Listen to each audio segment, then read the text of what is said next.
Ei, alô. Aí tá difícil a comunicação, né? Bom, essa aqui é a segunda aula do intensivão Shadowrun. E a gente vai passar o tempo de 2002 a 2005. A corrida dos recursos, o surgimento das megacorps, sentimentos anticorporativos e outros incidentes que moldaram o Sexto Mundo. Da última vez a gente falou bastante sobre o período de 2 anos que foi crucial para moldar o Sexto Mundo como o amamos e conhecemos hoje em dia.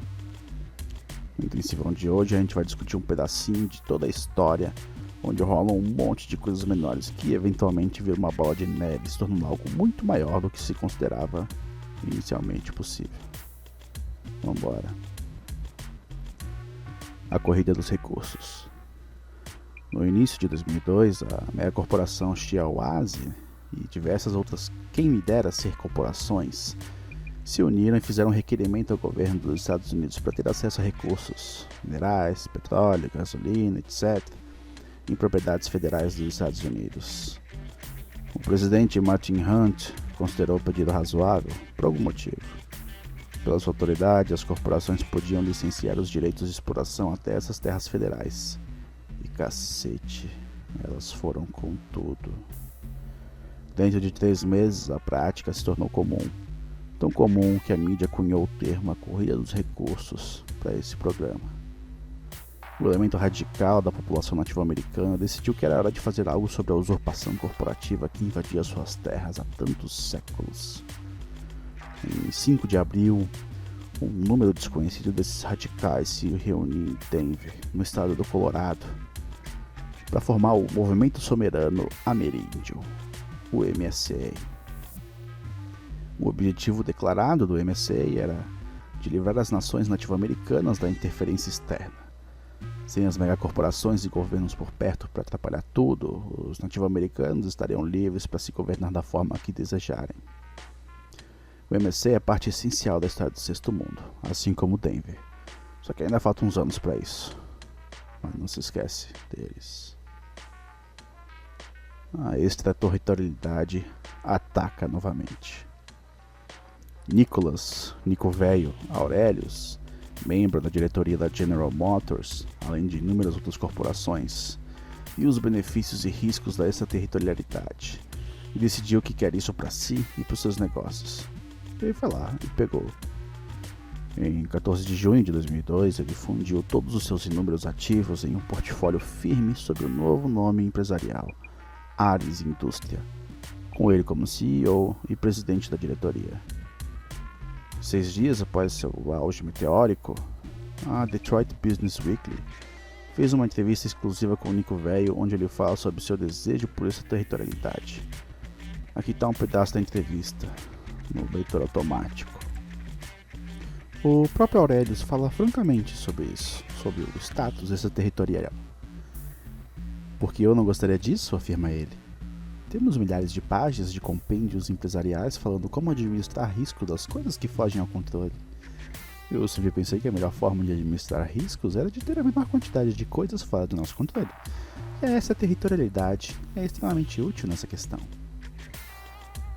O presidente Hunt ajudou a acelerar a aplicação da extraterritorialidade da Ares Indústria e dentro de semanas, muito para espanto da Shiawazi, presumo eu, a Ares se tornou a maior megacorporação do mundo.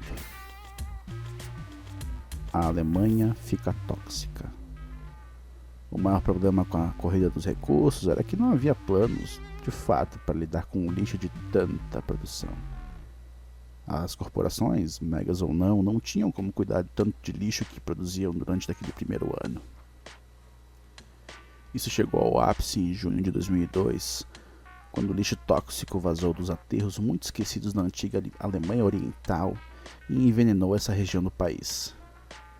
Em resposta, o governo alemão montou uma quarentena na região afetada e realocou milhares dos seus cidadãos em alojamentos temporários. Poucas semanas mais tarde, em 8 de julho de 2002, aconteceu de novo. Dessa vez, o Mar Báltico foi arruinado.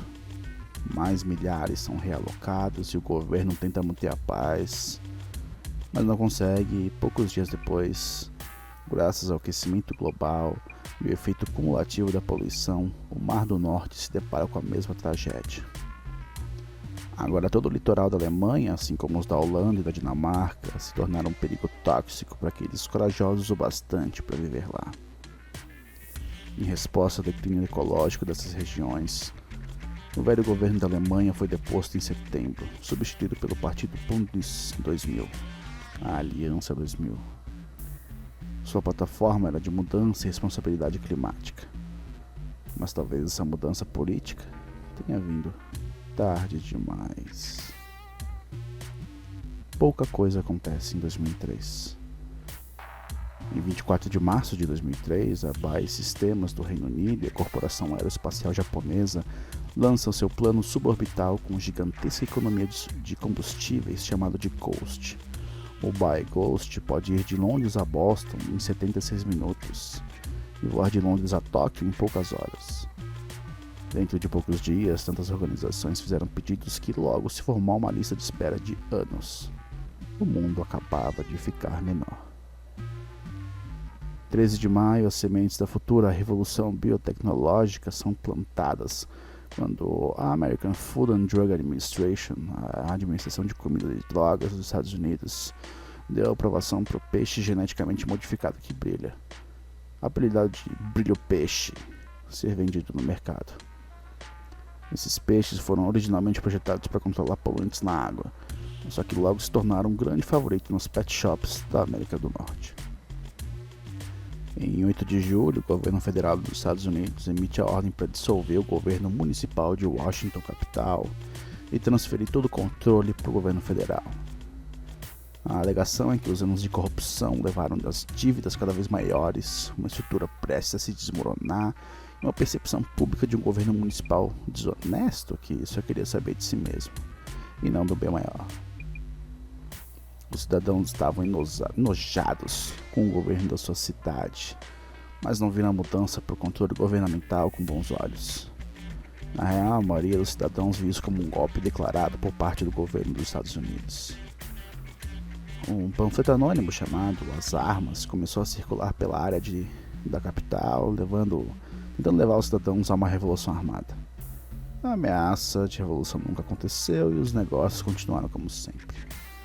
19 de novembro foi testemunha da maior cheia de toda a história da Alemanha do Mar do Norte. Isso causou enchentes gigantescas por boa parte de Hamburgo, assim como a Frísia, leste e a oeste, espalhando ainda mais a toxicidade do Mar do Norte. A resposta do governo, liderada pelo Bündnis 2000, foi de fechar todos os reatores nucleares da Alemanha. Mesmo tendo sido bem sucedido em desativar as usinas, milhares ainda morreram nas semanas seguintes. E quem levou a culpa? Isso mesmo, o Bündnis 2000. 2004, relações Estados Unidos-mexicanas reveladas, a Alemanha cada vez mais nuclear, e dessa vez a Bretanha entra de gaiato. Em 26 de abril de 2004, os meios de comunicação da nação revelaram que o presidente Martin Hunt esteve fazendo pagamentos regulares para o presidente do México, Miguel Ávila, para permitir diversas corporações a continuar a corrida dos recursos no quintal de Ávila. Isso faz a aprovação medíocre do presidente Hunt com os cidadãos dos Estados Unidos a despencar ainda mais. Estava óbvio que, mesmo em abril, Hunt nunca venceria a reeleição em novembro. Em junho de 2003, 2 acidentes nucleares acontecem no teatro europeu. O primeiro foi quando uma instalação alemã em Biblis liberou uma quantia desconhecida de gás radioativo no ar.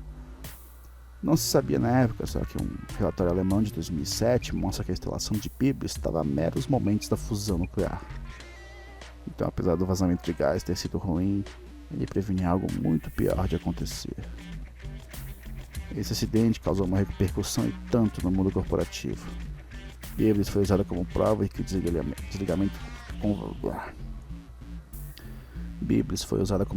que o desligamento governamental de instalações nucleares deveria ser desacelerado ou até mesmo encerrado. Não dá para imaginar quanto dinheiro essas empresas estavam perdendo ao desligar suas instalações. Óbvio que elas queriam o fim dos desligamentos. Elas foram forçadas a recuar de novo em junho, quando uma instalação corporativa em Dungeness, Inglaterra, de fato entra em fusão nuclear. Esse desastre destruiu e irradiou partes enormes de Kent e matou mais de 6 mil cidadãos britânicos. Esse desastre dá início a toda uma onda de sentimento pró-ambientalista por toda a Europa. Em 2 de novembro de 2004, surpreendendo ninguém, Martin Hunt perde sua tentativa de reeleição para o senador Philip Bester do Colorado. A plataforma de Bester era desfazer o dano causado pelo relacionamento de Hunt com as corporações. 2005, a PBS dá tchau, as guerras fronteiriças começam e Nova York desmorona. Apesar da plataforma eleitoral do presidente Bester, a política dos Estados Unidos pareceu permanecer a mesma. A Corporation for Public Broadcasting, a Corporação de Transmissão Pública, a agente bonita que criou sucessos como Vila Sésamo e afins através de seu braço da PBS, teve seu financiamento cortado graças a Bester. As corporações, farejando sangue na água, logo avançaram e dividiram os ativos da CPB entre si. Os Estados Unidos acabavam de perder sua rede pública de televisão. Graças às tensões políticas cada vez maiores na Europa, com essa bela contribuição da Alemanha, a Bielorrússia invade a Polônia e puxa a briga com a Polônia e diversos outros estados bálticos. Isso dá início para o que se tornaria conhecida como as Guerras Fronteiriças. Na manhã de 12 de agosto de 2005, um terremoto medido 5.8 na escala Richter destrói Nova York. Pode não parecer muito para você que vive no Cali Livre, o estado livre da Califórnia, mas para Nova York na época foi devastador. Mais de 200 mil pessoas perderam suas vidas e a cidade sofreu incontáveis milhões de dólares em danos. O Empire State Building conseguiu escapar a par dos terremotos, mas o resto dos arranha-céus não teve tanta sorte. Graças aos danos causados no terremoto de Nova York, Wall Street faz uma manobra arriscada e se realoca para a cidade de Boston. Isso ajudou a alavancar a economia murcha da cidade. Em 19 de setembro, testemunhou o primeiro dia do mercado de ações na ativa em seu novo lar. Em 2 de setembro, o presidente da Coreia do Sul, Dae Jung-ri, foi assassinado por comunistas da Coreia do Norte. Isso deixou o comandante Kyung Han-yoon no comando do país, assim como do seu exército. Com suporte e patrocínio do Japão, Han-yoon lança um ataque na Coreia do Norte, dando início à Segunda Guerra da Coreia. A conexão não tá ficando tão boa agora. Eu acho que eu vou precisar ver vocês no próximo intensivão. Valeu, chapas!